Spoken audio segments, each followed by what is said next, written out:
जितनी ज्यादा आप मेहनत कर सकते हैं उतनी मेहनत कीजिए, बड़े सपने देखिए। पता है क्यों? क्योंकि आपके पेरेंट्स, आपके टीचर्स आपकी सफलता का इंतजार कर रहे हैं। Welcome to subscribers of target 100 mathematics. ले आइए नोटबुक और पेन, मेरे साथ रोहतक प्री बोर्ड एग्जाम 2023-24 करने के लिए। इस पीडीएफ में काफ़ी सारी मिस्टेक्स हैं, तो हम साथ साथ उन्हें ठीक करते जाएंगे।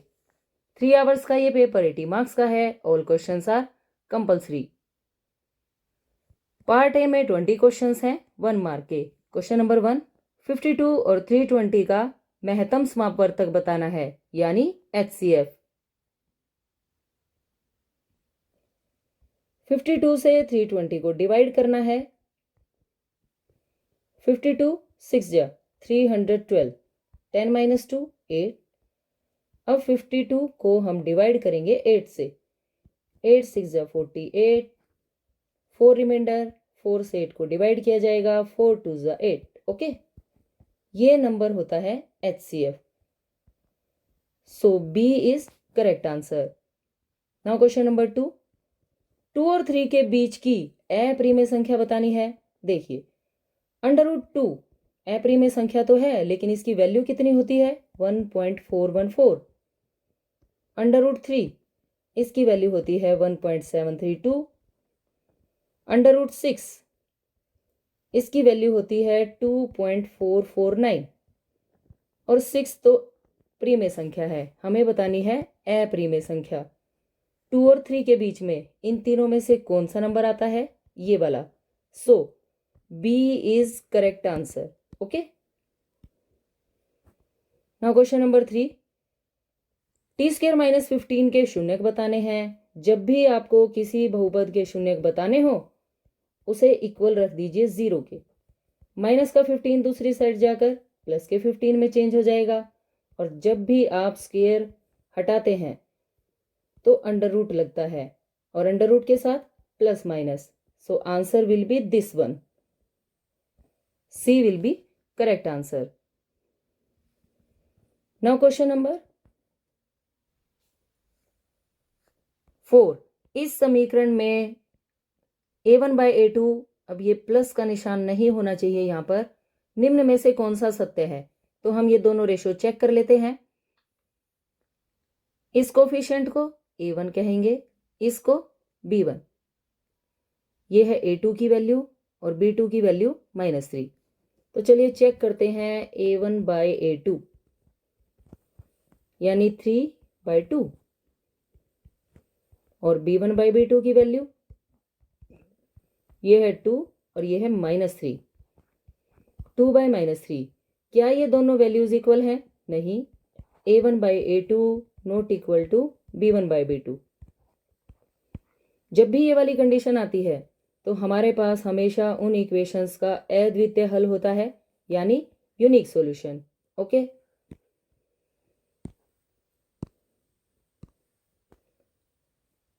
यदि A1/A2 इक्वल आ जाता B1/B2 के, फिर हम चेक करते C1/C2। अगर ये भी इक्वल है तो अपरिमित हल होते हैं, यानी बहुत सारे आंसर्स होते हैं। और अगर A1/A2 इक्वल हो B1/B2 के, लेकिन C1/C2 की वैल्यू इक्वल नहीं है, तो इसका आंसर होता है कोई हल नहीं। ओके, ये सभी आपको याद होने चाहिए। और अगर A1/A2 not equal to B1/B2 हो तो एक हल होता है, यानी यूनिक सॉल्यूशन, अद्वितीय हल। इसका ए पार्ट सही है, यहां पर एक आएगा, एक अद्वितीय हल। नाउ क्वेश्चन नंबर 5, इस इक्वेशन में विविक्त कर पूछा गया है, यानी डी की वैल्यू। और ये 2x2 नहीं है, ये है 2x² -4x + 3 is equal to 0। A की वैल्यू 2, बी की वैल्यू, एक्स के कोफिशिएंट को बी की वैल्यू कहा जाता है, -4, सी की वैल्यू 3। डी का formula B square minus 4ac होता है। बी की वैल्यू यहाँ से पुट करेंगे, -4 का स्क्वायर -4 एज इट इज, ए की वैल्यू 2 है और सी की वैल्यू 3। 4 4 ज़ा 16, माइनस प्लस में चेंज हो जाएगा, -4 2 ज़ा 8 3 ज़ा 24 और 16 माइनस 24 की value -8। So answer will be this one. Okay, now question number 6। The sum of first 10 whole numbers, हमें बताना है पहली 10 पूर्ण संख्याओं का योग। पूर्ण संख्याएं कौन सी होती हैं? जो 0 से स्टार्ट होती हैं।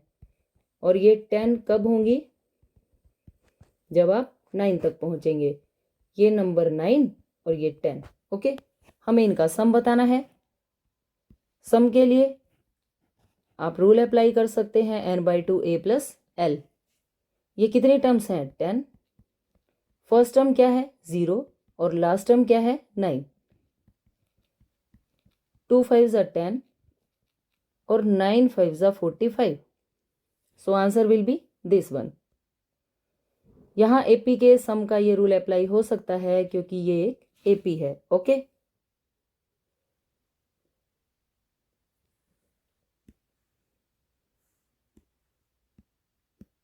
Now question number 7। इन दो पॉइंट्स के बीच का डिस्टेंस बताना है। यहाँ सिंपल आप डिस्टेंस फॉर्मूला अप्लाई करेंगे, x2 माइनस x1 का whole square, y2 minus y1 का होल स्क्वायर और ये अंडर रूट। ओके, ये वैल्यू है x1 की, ये y1, ये x2, ये y2। x2 में से x1 माइनस होगा यानी 0 माइनस 3 का होल स्क्वायर और -3 माइनस 0 का होल स्क्वायर। ओके, 3 का स्क्वायर 9, ये भी 9, 9 + 9 18 और 18 को आप क्या लिख सकते हैं? 2 × 9। ये 9 अंडर रूट से बाहर आकर 3 बन जाएगा और √2 एज इट इज। लेकिन कहीं भी ऑप्शन में 3√2 नहीं है। ओके, यहाँ पर 3√2 होना चाहिए था, तब ये डी ऑप्शन करेक्ट हो जाता। Now question number 8। साइन, ये थीटा है। साइन थीटा की वैल्यू 8/17 गिवन है और हमें कोट ए की, आप यहाँ पर ए लिखेंगे क्योंकि ये सभी एंगल्स सेम होने चाहिए। साइन ए की वैल्यू 8/17 और फाइंड कीजिए कोट ए की वैल्यू। बड़ी ही सिंपल सी बात है, PBP HHB, ये आपको लर्न होना चाहिए। और साइन क्या होता है? P/H। अगर साइन ए की वैल्यू 8/17 गिवन है, इट मीन्स ये P है और ये H है। ओके, हमें क्या फाइंड करना है? बेस। देखिए,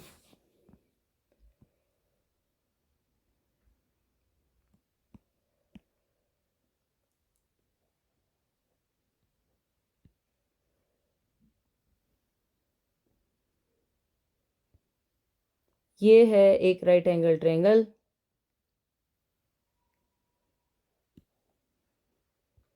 ये बेस है, ये H यानी कर्ण और ये है परपेंडिकुलर।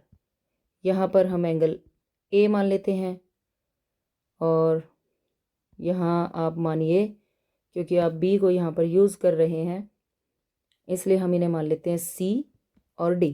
ओके, साइन A की वैल्यू 8/17 है। ये वैल्यू P की, ये वैल्यू H की, यानी ये है 8 और ये है 17। बेस को फाइंड कैसे करेंगे आप? पाइथागोरस थ्योरम का यूज़ करेंगे। H के स्क्वायर में से अगर आप परपेंडिकुलर का स्क्वायर माइनस करके अंडर रूट लगा दें तो बेस की वैल्यू आ जाएगी।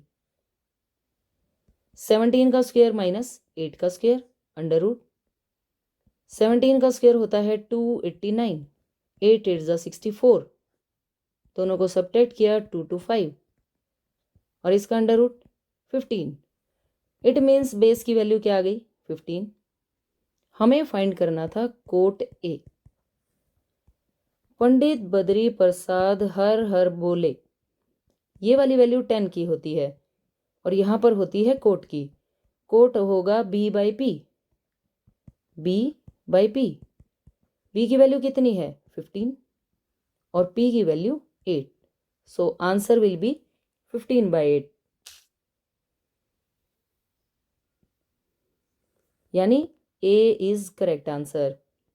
नाउ क्वेश्चन नंबर 9, 10A की वैल्यू हमेशा 1 से कम होगी, नहीं ये बिल्कुल गलत बात है, क्योंकि 10 की वैल्यू तो 1090 इन्फिनिटी भी होती है, so this statement is false. Now question number 10, एक छड़ और इसकी छाया की लंबाई का अनुपात, यहाँ अनुपात नहीं लगाया गया है, 1/√3, ओके। हमें उन्नयन कोण बताना है। देखिए, एक छड़ और उसकी छाया की लंबाई का अनुपात गिवन है। मान लीजिए ये है छड़ और इसकी छाया, ये अनुपात है 1/√3, यानी 1/√3। हमें इस एंगल के बारे में बताना है। जो आपके पास टेबल होती है 0 to 90 वाली, उसमें 1/√3 कब होता है 10 की वैल्यू। ये है परपेंडिकुलर और ये है बेस, PBP HHB। 1/√3 का क्या मतलब है, ये P की वैल्यू है, ये B की। इस P/B से हमें क्या पता चला कि यहाँ पर 10 होना चाहिए, और 1/√3 10 में 30 डिग्री पर होता है, ओके। इट मीन्स अगर A की वैल्यू 30 डिग्री होगी, ये वाला एंगल 30 डिग्री होगा, तो ये रेशो 1/√3 हो जाएगी। सो एंगल इज 30 डिग्री, यहाँ पर डिग्री आएगा। नाउ क्वेश्चन नंबर 11, वृत्त के अंदर स्थित किसी बिंदु से वृत्त पर खींची गई स्पर्श रेखाओं की संख्या ज्ञात करनी है। ये एक वृत्त है और इसके अंदर कोई पॉइंट है। आप अंदर वाले किसी भी पॉइंट से कभी भी टेंजेंट लाइन नहीं ड्रॉ कर सकते। यहाँ से जो भी लाइन ड्रॉ होगी वो एक सीकेंट लाइन होगी जो वृत्त को कट करते हुए जाएगी, ओके। इट मीन्स स्पर्श रेखाओं की संख्या 0। अगर पॉइंट सर्कल के बाहर होता तब हम 2 स्पर्श रेखाएं खींच सकते हैं, और अगर पॉइंट सर्कल के ऊपर होता तब हम 1 स्पर्श रेखा खींच सकते हैं, ओके। लेकिन अगर पॉइंट अंदर है तो आप कोई स्पर्श रेखा नहीं खींच सकते, सो answer will B 0।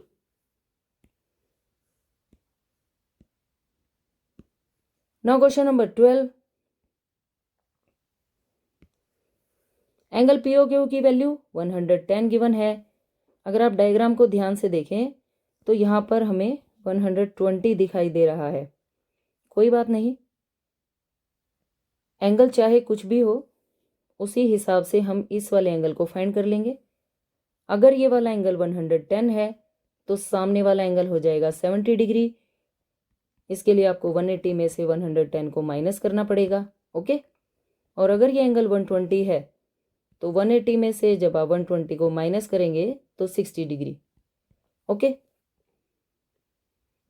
Now question number 13, वृत्त की परिधि और व्यास का हमें अनुपात बताना है। परिधि का क्या फॉर्मूला होता है 2πr। व्यास क्या होता है त्रिज्या का डबल यानी 2r। अनुपात के लिए हमने इन्हें डिवाइड कर दिया, 2 से 2 कैंसिल, r से r, π/1, it means π/1, so answer will be D। Question number 14, त्रिज्या खंड का क्षेत्रफल बताना है। रूल आपको पता है, πr² θ/360 होता है। यहाँ पर ये B पार्ट है, ये वाला सही है, ये क्यों नहीं है, यहाँ है थीटा, ओके। इसमें तो 3 है, इसलिए ये वाला ऑप्शन रिजेक्ट हो गया। यहाँ 2 आगे लिखा हुआ है, ये भी रिजेक्ट, और यहाँ पर स्क्वायर नहीं है, इसलिए ये भी reject, so this will be correct answer. Now question number 15, निम्न में से कौन सी एक घटना की प्रायिकता नहीं है। माइनस में कभी भी प्रोबेबिलिटी नहीं होती, so D will be correct answer. Now question number 16, किसी प्रयोग की सभी प्रारंभिक घटनाओं की प्रायिकता का योग बताना है, वो होता है 1। B is correct. Question number 17, निम्न में से कौन सा सत्य है? ये फॉर्मूला बिल्कुल सही है। देखिए ये और ये हिंदी मीडियम में बिल्कुल सेम है, यहाँ पर माइनस लगाया है, यहाँ पर प्लस, तो आपको ध्यान से पेपर करना है। फाइनल एग्जाम में इस तरह की मिस्टेक्स आपको नहीं मिलेंगी, तो यहाँ पर A is correct answer. Now question number 18, A B parallel है क्यू आर के। क्यू आर की वैल्यू दे रखी है 9 सेंटीमीटर और ए बी की वैल्यू है 3। पी आर की वैल्यू 6, ये है पी आर, ये कंप्लीट लाइन है 6 सेंटीमीटर। हमें बतानी है पी बी की वैल्यू, ये है क्वेश्चन मार्क। ओके, क्योंकि ये दोनों ट्रायंगल्स, ये छोटी ट्रायंगल और ये complete triangle P Q R similar हैं, समरूप, और समरूप त्रिभुजों की भुजाएं समानुपाती होती हैं, इसलिए इनकी रेशो सेम आएगी। इस क्वेश्चन को आप कॉमन सेंस से बिल्कुल आराम से कर सकते हैं। देखिए, बड़ी त्रिभुज की भुजा है 9, छोटी त्रिभुज की 3। 9 से आंसर 3 कब आएगा? जब आप 9 को 3 से डिवाइड कर देंगे। ओके, बड़ी त्रिभुज की भुजा कितनी है? 6। अगर आप इसे भी 3 से डिवाइड कर देंगे तो आंसर आएगा 2। इसलिए पीबी की वैल्यू है 2 सेंटीमीटर। लेकिन अगर आप इस क्वेश्चन को प्रॉपर तरीके से करना चाहें तो जो साइड आपको फाइंड करनी होती है आप उसे न्यूमरेटर में लिखिए, डिवाइडेड बाय बड़ी त्रिभुज की संगत भुजा लिखनी है आपको P R is equal to, यहाँ आपने छोटी त्रिभुज की भुजा लिखी है तो अब इसके सामने छोटी त्रिभुज की डिवाइडेड बाय क्यू आर, सबकी वैल्यू पुट करेंगे। पी बी फाइंड करना है, पी आर की वैल्यू 6, ए बी की वैल्यू 3 और क्यू आर की वैल्यू 9। डिवाइड वाले नंबर दूसरी साइड जाकर मल्टीप्लाई में चेंज हो जाएंगे। 3/9 मल्टीप्लाई 6, 3 3 ज़ा 9 और 3 2 ज़ा 6। अब भी सेम आंसर आया है 2। So P B is equal to 2 centimetre. Now question number 19 and 20 assertion और रीजन के क्वेश्चंस हैं ये। अगर ए और आर दोनों सही हैं और वो सही व्याख्या करता है तब आप ए ऑप्शन करेक्ट करेंगे, अगर सही व्याख्या नहीं करता है तो बी। ए सही आर गलत तो सी करना है टिक, ए गलत और आर सही तो डी टिक होगा। ओके, तो चलिए स्टेटमेंट देखते हैं हम क्वेश्चन नंबर 19 की। यदि आखिरी टर्म 9 - 5n है तो n पदों का योग इतना होगा जहां n इज इक्वल टू 15। तो चलिए चेक करते हैं हम कि अगर n की वैल्यू 15 है, क्वेश्चन नंबर 19 n की वैल्यू 15, तो Sn को हमें चेक करना है। an या tn कहिए, nth टर्म ये गिवन है। फर्स्ट टर्म की वैल्यू कैलकुलेट करने के लिए आप n के प्लेस पर 1 लिखेंगे। 5 1 ज़ा 5, 9 - 5 की वैल्यू 4। इस एपी की फर्स्ट टर्म है 4, हमें 15 टर्म्स का सम फाइंड करना है, तो आप ये 15 भी ढूंढ लाइए। 9 - 5 इंटू 15, 9 - 15 5 ज़ा 75 और इसकी वैल्यू आ गई -66। ओके, ये आ गई लास्ट टर्म। Sn का आप रूल अप्लाई करेंगे, n/2 a + l। n के प्लेस पर 15, फर्स्ट टर्म है 4 और लास्ट टर्म है -66। 4 - 66 की वैल्यू -62, 2 से आप इसे कैंसिल करें। 15 और 31 की मल्टीप्लाई 465 तो आएगी, लेकिन ये माइनस कहाँ जाएगा, ये भी तो आएगा। तो SN का आंसर है -465, लेकिन आपसे क्या कहा गया है, सिर्फ 465। ओके, तो इट मीन्स ए की वैल्यू, ए जो असर्शन है वो तो हो गया गलत। नाउ रीजन देखिए, दी गई श्रृंखला एपी है, ये बात तो सही है, एपी तो है, जहां n पदों का योग ये है n/2 2a + n-1 into D. आप SN का ये वाला रूल भी अप्लाई कर सकते हैं, या फिर जो हमने n/2a + l यूज किया है वो भी सही है, यानी R तो करेक्ट है लेकिन असर्शन गलत है। तो आप कौन सा ऑप्शन सही लगाएंगे, ए गलत है परंतु तर्क आर सही है। 19 का आंसर बन जाएगा D, D will be correct answer. Okay, now question number 20। अभिकथन है यदि बहुलक दिस माध्यक दिस, तो माध्य ये होगा, चेक करना पड़ेगा। और रीजन है 3 इंटू माध्यक इज इक्वल टू बहुलक प्लस 2 इंटू माध्य। ये बात तो बिल्कुल सही है, रीजन इसका करेक्ट है, ये फॉर्मूला होता है। तो चलिए इसी फॉर्मूले में ये वैल्यूज पुट कर लेते हैं। 3 इंटू माध्यक, माध्यक कितना गिवन है 137 इज इक्वल टू बहुलक 135.76 प्लस 2 इंटू माध्य। चाहे तो आप यहां से माध्य को कैलकुलेट करके इससे आंसर मैच कर लें। ओके, नाउ 3 इंटू 137 ये बनेगा 411, प्लस के नंबर इधर आकर माइनस में चेंज हो जाएंगे, इज इक्वल टू 2 इंटू माध्य। इन दोनों नंबर्स को सब्ट्रैक्ट करने के लिए 411 के बाद आपको 00 लगानी है, 135.76। दोनों को जब आप सब्ट्रैक्ट करेंगे तो 275.24। मल्टीप्लाई वाले नंबर दूसरी साइड जाकर डिवाइड में चेंज हो जाते हैं। इट मीन्स माध्य कितना आ जाएगा जब आप इसे 2 से डिवाइड करेंगे, 2 1 ज़ा 2, 2 3 ज़ा 6, 7 6 2। हमारे पास इस रूल के अकॉर्डिंग माध्य की वैल्यू ये आई, लेकिन इन्होंने कितनी बताई है 137.05। क्या ये दोनों वैल्यू सेम है, नहीं। इट मीन्स ए क्या हो गया गलत और रीजन क्या है करेक्ट। सो इस क्वेश्चन का आंसर भी क्या रहेगा, डी। ओके, और इसी के साथ आपने ये एक एक नंबर वाले 20 क्वेश्चंस कर लिए हैं।